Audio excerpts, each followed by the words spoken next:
Welcome to SportsBeat KC, the Kansas City Star Sports Podcast. It's Tuesday, June 7th, and I'm Blair Kirchhoff. We're talking Royals today. They're on a successful football team run at the moment, one victory per week. Yeah, it's that rough.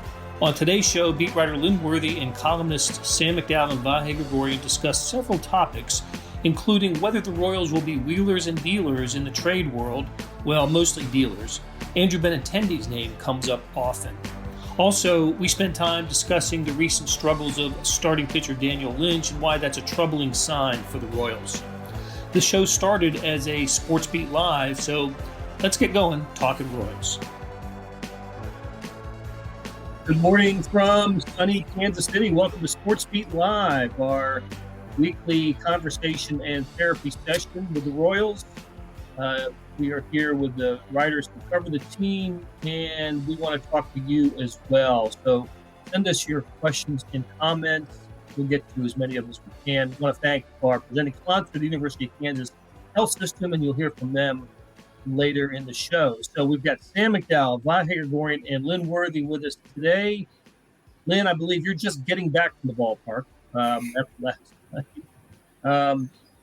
So I was in downtown last night, and it was pouring when I started to make my way back home about 8 o'clock. And so that turned on the radio and I get the weather delay. As I drive home, I live in the south part of the metro area, no rain at my house, none. It did not rain at all. And the Royals are in a 2-hour rain delay. So it was kind of like a West Coast game last night for the Royals. Started about 9:15. And as is the case with most West Coast games, I was asleep by about the 6th inning, and I didn't miss much. So Royals lose again 8-0 to the Toronto Blue Jays to drop to, I don't know, was it 17-36, worst record in the American League. No dancing around it now. None of this, tied for the worst record, only ahead of 2 other teams or something. They are solidly in last place in baseball. So I thought today maybe we would talk about the future of the team, what in the immediate future, and what the trade deadline might bring to the Royals. So let's start with this, though. Lynn, you were at the ballpark last night, and let's talk about Daniel Lynch just to get things started. That's the second rough outing in a row for him. I think started really fine, got through the order one time looking sharp, and but then the home run ball got him, and he ended up, 5 2/3 and 6 earned runs for the second straight outing for him. Yeah, going into the 6th inning, he'd only given up, was it 3 hits? It was 3 runs on 3 hits that far into the game. And then in the 6th, gives up a home run and then a 2-run home run. And all of a sudden, you look like maybe he might be looking at a quality start, 6 innings, 3 runs. And that went out the window, and he doesn't make it through the 6th inning. Now, Toronto also, I think, coming into last night, had 4th most home runs in the AL, and they'd had something like 22 in the last 11 games, or it was something ridiculous like that, some stretch they've been on. And they've got a lot of guys in that lineup. I mean, it was interesting looking at some of the stats because we've talked so much about the Royals' situational hitting and not getting any guys in with runners in scoring position. The Blue Jays were like one of the second to last in the AL in runners in scoring position. They just do it. They just do it with the long ball. They don't worry about manufacturing anything. They don't worry about moving guys over. They just hit the ball over the fence. And that's what they did to Daniel Lynch.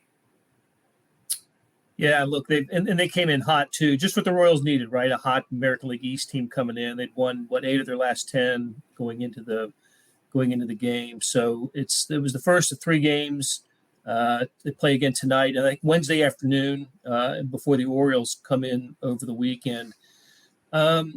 So, Sam, reason to be concerned about Daniel Lynch, and we kind of the Royals pinning a lot of hopes on this young pitching staff, and Lynch had been the one who hadn't been sent down, who had shown some consistency, and unlike Brady Singer and Chris Bubich and Carlos Hernandez, Lynch had I don't believe he'd missed a start, and it was somebody who, I don't know if you can count on, but when you saw his name in the probables, you think, well, the Royals have a shot tonight, but that's not been the case the last couple of outings. Yeah, I think there's reason to worry about the entire pitching staff. I mean, when you looked early in the season, a month through, you really thought that the big league staff's only pitching success stories were Brad Keller and Daniel Lynch. And, Keller's ERA is about doubled since then, and Lynch has given up 18 runs in his last 4 starts, which have only spanned 18 and 2/3 innings. So his ERA is about 8.9 over his last 4 starts. And you look at May. Obviously, last night was his first start of June. You look at May, and I think hitters were hitting like 360 off of his fastball, which I told Lynn last night at the ballpark. I go, well, they're hitting 360 off of his fastball in the last month. He goes, yeah, well, they hit the changeup out and the slider out tonight. So I said, well, it's equal opportunity now among his repertoire. So, I think there's definitely a reason to be concerned, because Lynch is now part of a pattern of what we've seen from their young pitchers, which is the ones that have done well in the minors, or even when they immediately come up to the pros, have not improved, and instead they've often regressed. And they're, and at ages where they should be making progress and they should be getting better. Yeah, Vahe, other teams' pitchers progress. It doesn't seem to happen here. Although, in fairness, Brady Singer's had some very nice outings. Got smacked around pretty good his last time out. Rinse, repeat. But look, but there is something about that, Blair. That he got better in the minors. I mean, he was throwing his changeup, and I think when you talk to people with the Royals, they'll tell you they should have back in 19 had him throwing a steady diet of changeup, so that maybe what we saw when he came back up to the pros this year, he would have been better equipped to do that earlier in his career. But still, that had to happen in the minor leagues. That's not something that he was able to figure out at here in Kansas City. Just to add to that point a little bit, Sam, you used the term they should have made him. And it does just make me think a little bit about at what level. It's just a microcosm of it all with Singer, but, insistence on such things versus suggesting such things may be part of the problem.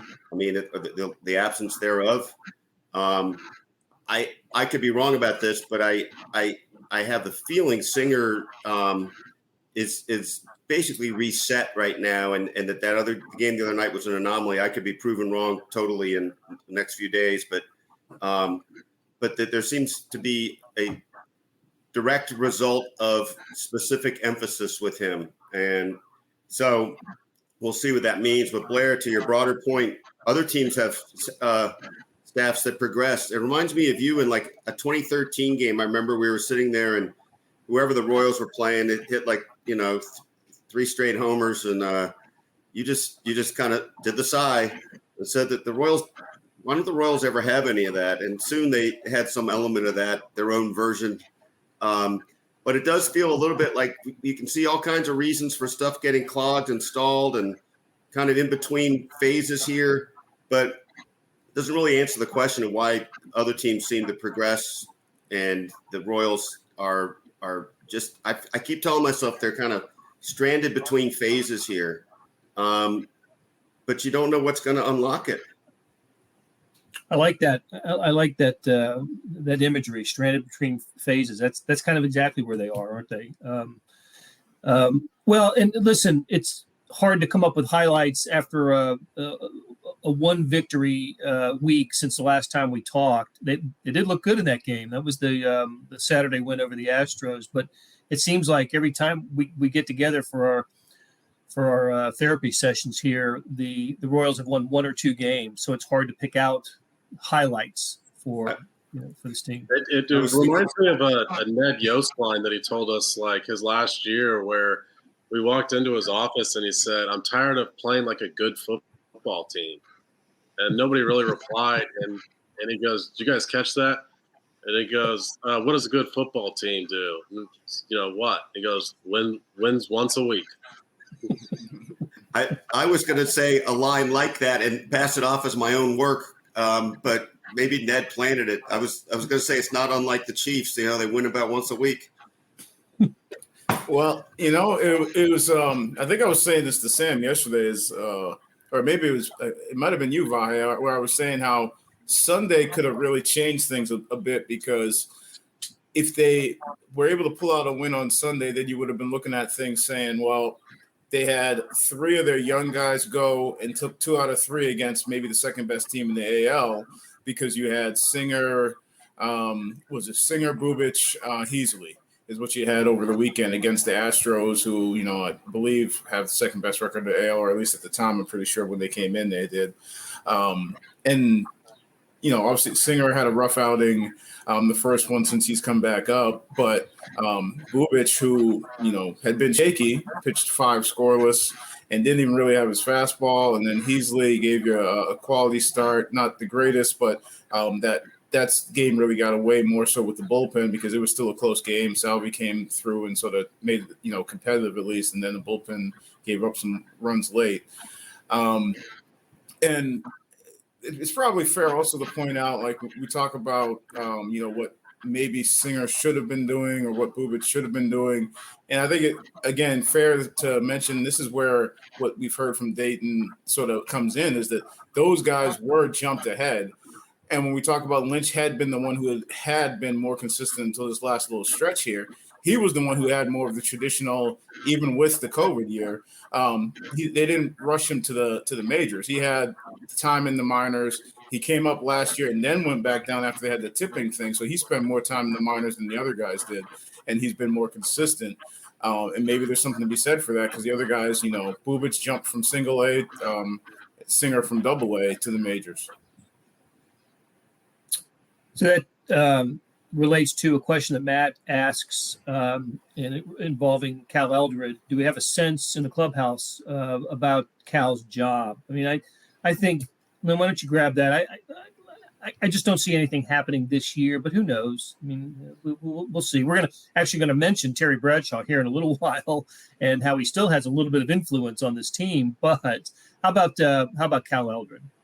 Well, from the front office's side, at least, they've been pretty adamant that they're standing by Cal. I mean, and once they fired Terry Bradshaw, in my eyes, that opened up the door to question, okay, what's going on with Cal? What's going on with the rest of the staff? And so we did when they everybody was available after the Bradshaw decision, and they've stood by Cal. They seem to have continued to stand by Cal. They, and of course, pointing to the fact that they had rushed some of those guys. You had a lot of guys who were unproven, unexperienced. So the expectations for them had to be way different than, when you look at a lineup where you've got some established veterans in it. So I don't see, at least not in season, something changing, especially after they already made that one in season change. Okay. All right. We build this as the trade episode, and we'll get to that after we take a break and hear from the University of Kansas Health System.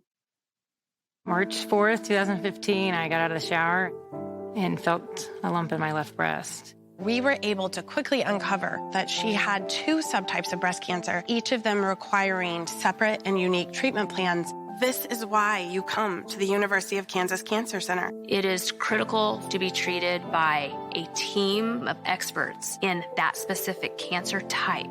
If you don't start with us, I think you'll have more questions than answers. Why would you go anywhere else? Hey, this is Blair. There are several ways to access the Star Sports section. Let me tell you about a couple of them. There is Sports Pass. For $12.99 a month, you get unlimited digital access to all the Star Sports content, including beat writing, columns, features, pretty much everything we write. The deal renews monthly until you tell us to cancel. For $159.99 a year, you get everything the Star has to offer digitally, including sports and the e-edition. Go to kansascity.com and drop down to the bottom of the page where it says Start a Subscription for more information. Your support has never been more important. As always, thanks for reading and listening. Okay, we're back on SportsBeat Live, talking Royals with Vahe Gregorian, Lynn Worthy, and Sam McDowell. And you send us your questions and comments. Okay, guys, trade deadline's not until August 2nd, but I think the Royals are clearly going to be in the seller's market here.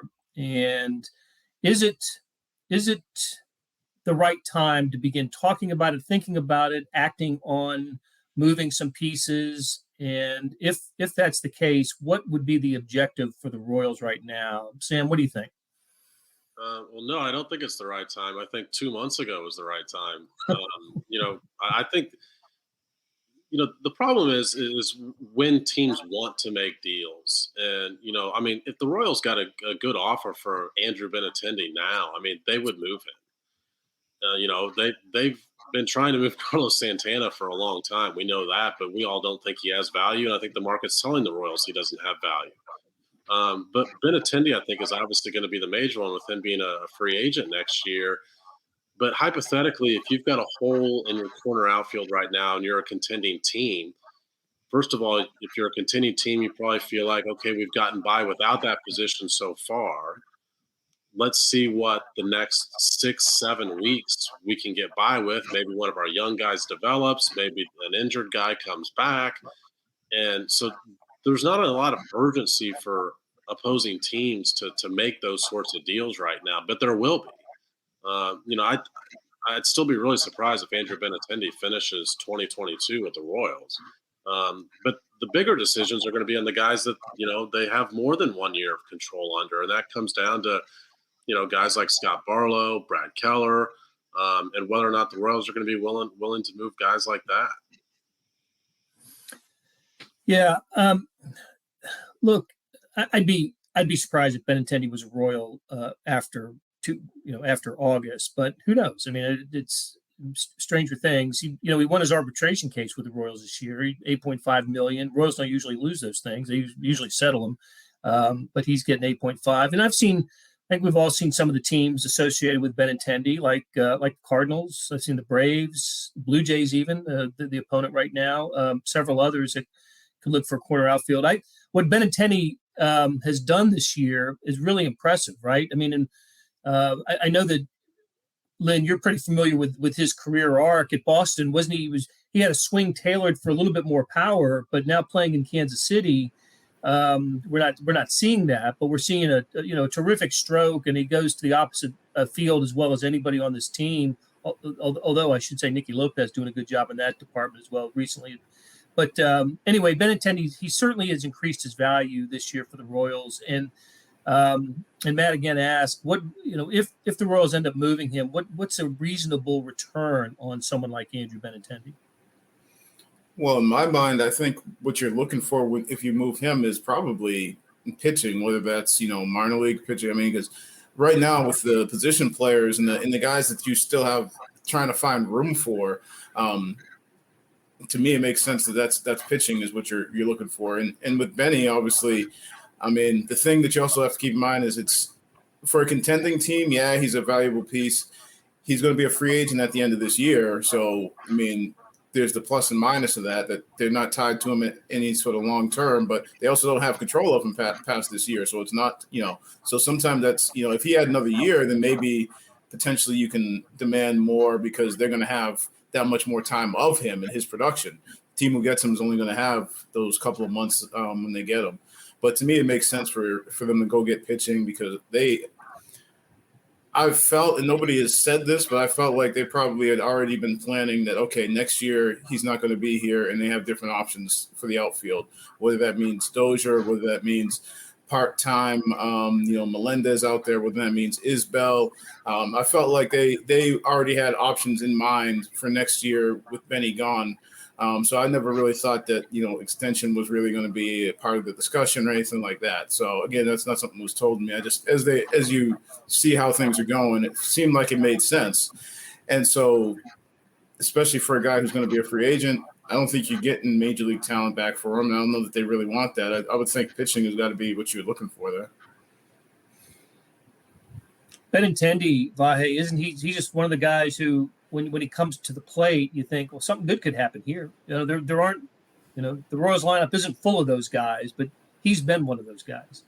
He has been, and it's look. I mean, you could flip the argument a little bit and say, well, if they could afford him, wouldn't that be nice to have him be a bedrock for the next 3 years, let's say, and a nice piece of something stable that it seems like you could count on. And I don't think that'll happen. But the problem is there's very little to count on right now. And that's why I like that thought that, having some cornerstones, having some building blocks that you can feel would be in place could be very, very essential to this team, and in allowing some of these other guys to come up and have their ups and downs. But I just don't think it's going to work that way. And it takes me back.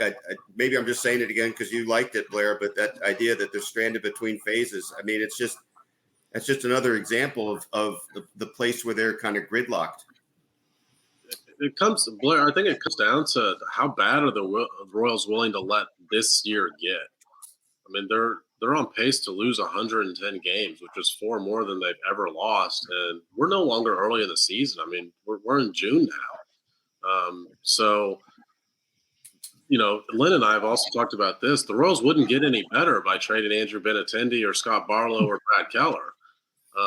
They would undoubtedly be worse this year. And how much does that matter to them? I mean, from the outside looking in, I don't think there's a lot of difference between losing 100 and losing 105 to 108. I mean, you're in last place or in last place. You could even argue it's better to lose 108. You're going to get a higher draft pick and probably get in that top 3 lottery. But I know that this is a prideful front office, even when things aren't going well. And I could see them really not feeling great about, being on pace to lose 110 and trading guys that, are preventing them from losing 115. Yeah, from what we know of, Dayton Moore, JJ, the front office, I don't think it's going to be a move guys early just for the sake of moving them early. It's going to be, I think Dayton always uses the phrase like you make the move when you have to, or when it comes down to that point that, you sort of have a deadline or that sort of thing. And I think they're going to try and probably ride it out as long as they think that maybe they could start playing better. But there will be a point too when they sort of get a log jam, because we've talked about it and I've written about it recently with some guys coming back. Another guy probably end of this month, Edward Olivares comes into the picture too, and that's another outfield spot that people forget. At the time that he got hurt, he was probably the second best hitter in that lineup along with Benintendi. And at that time, they were probably the only 2 who were really hitting because everybody else was slumping. Witt has obviously come on really hot since then, but Witt was slumping, Salvy was slumping. And he's one of those young guys that I know folks have been clamoring for, and everybody was all been out of shape that he wasn't playing more last year, and he was on that Omaha shuttle. But it's probably end of the month that you're looking at him coming back, and you've got MJ playing some outfield, Isbell. That could – I don't know if that's going to force their hand, but that might factor in too, is just trying to clear room for some of these guys. Something I think about when I see them pitch is, Sam mentioned these pitchers earlier, Scott Barlow, and I'll throw in Josh Staumont as well. Barlow's lost a little bit on his fastball, hasn't he? And at Staumont, it's just, just a little kind of maddening to see what's, it seems like he flashes great potential and then he doesn't. So I think about those players in terms of their peak value and what they could bring back for the Royals, or if they're part of the plan going forward. But it's just like so many other facets of this team, it's just not going as planned, not going well and not going as planned. So just something else to consider. Think about this as well. Royals who have been traded became World Series MVPs. Talking about Ben Zobrist for the Cubs and Jorge Soler for the Braves last year. So Andrew Benintendi has that perhaps to look forward to if he is traded. I can see him as a World Series MVP potential. Consider this as well. So I was looking up some, just, trolling around on Baseball Reference before this. And I mentioned earlier that the Royals have won 1 game since the last time that we spoke. In the games that they didn't win, they never led in any inning after any full inning. So not only are they losing, they're not giving their fans much hope in losing either. They have not led after a full inning in any of the games that they've lost since the last time we spoke. So tough sledding for the Royals. Very tough sledding. So let's Blair, they've eliminated the problem that we last spoke about, which was blown leads. Not a bullpen problem. Right. So, Lynn, you wrote about this. I thought it was interesting. Salvador Perez was in a really nasty slump upon his return, but got a couple of big hits over the weekend, a couple of home runs, including, the big home run in the game that they did win on Saturday against the Astros, and just brought back the power and looked good at the plate. And I just thought it was pretty interesting that when you asked him about it, he said that he did talk to Terry Bradshaw, the hitting coach who had been released by the Royals about a month or so ago. So did that surprise you a little bit to hear Salvi reference the former hitting coach? I mean, it did and it didn't. I mean, I didn't expect, obviously, we're talking to him after he had a good game, and you expect him to talk about feeling better with his swing and whatnot. And all of a sudden, Terry Bradshaw's name comes up, and it wasn't asked about it. So it's one of those ones where, as a reporter standing by the locker, you hear that and you say, oh, I think I'll be writing this. But yeah, but the reason it doesn't surprise me is just the fact that him and TB go back to the minor leagues. And he talked about last year when he was having that historic season, tied the franchise record for homers and tied for the major league lead in homers and led the majors in RBIs. During that season, he talked about TB. He talked about having that familiarity with him going back to when he was at AA. I think that was 2011. And then TB being with him the last few years in the majors. I mean, you look at Bradshaw was there. Now, Salvi's won 4 Silver Sluggers. I think Bradshaw was there with him for 3 of them, including last year. And that's, and obviously Sal missed all 2019 with the Tommy John surgery, but, TB would have been the hitting coach then as well. And he really last year talked a lot about how, he was trying to be more patient and he was really game planning more. And the game planning stuff was really where TB was with him. I mean, TB sort of, simplified things, boiled stuff down, however you want to word it, as far as, okay, in these counts against this pitcher, this is what they're going to probably look to do to you based off of what we've seen with how they've approached similar hitters and whatnot.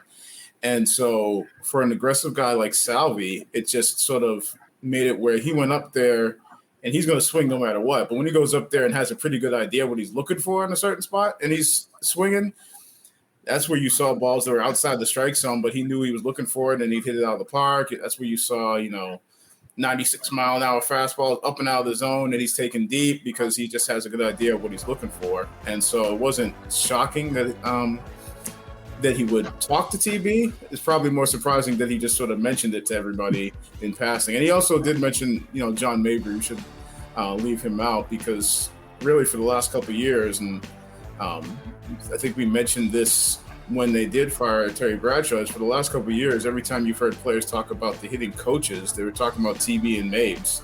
Because Mabry didn't have that title. His title is Major League Coach, but he's really been working with the hitters up until the change that they made. Good stuff. All right. I think this is the week the Royals turn it around. I think by the time we talk next week, they'll only have 1 loss, and we'll be talking about a hot Royals team. Glad this is not being recorded. All right, for our panel of Vahe, Gregorian, Sam McDowell, and Lynn Worthy, big thanks to Monty Davis, our producer, and the University of Kansas Health System as a presenting sponsor. This has been SportsBeat Live, talking Royals, and we will do it again next Tuesday. That'll do it for today. Thanks to Monty Davis for producing the podcast and the live stream, and to our SportsBeat KC staff of Randy Mason, Jeff Rosen, and Chris Fickett. Tip of the cap to Lynn Worthy, Vahe, Gregorian, and Sam McDowell for sharing their thoughts. Hey, today's morning sports edition had all the Royals coverage, plus college news involving Mizzou, K-State, and KU, along with stories about soccer, auto racing, tennis, you name it, it was there. Go to liveedition.kansascity.com for more information. Thanks for listening, and we'll be back soon with another SportsBeat KC.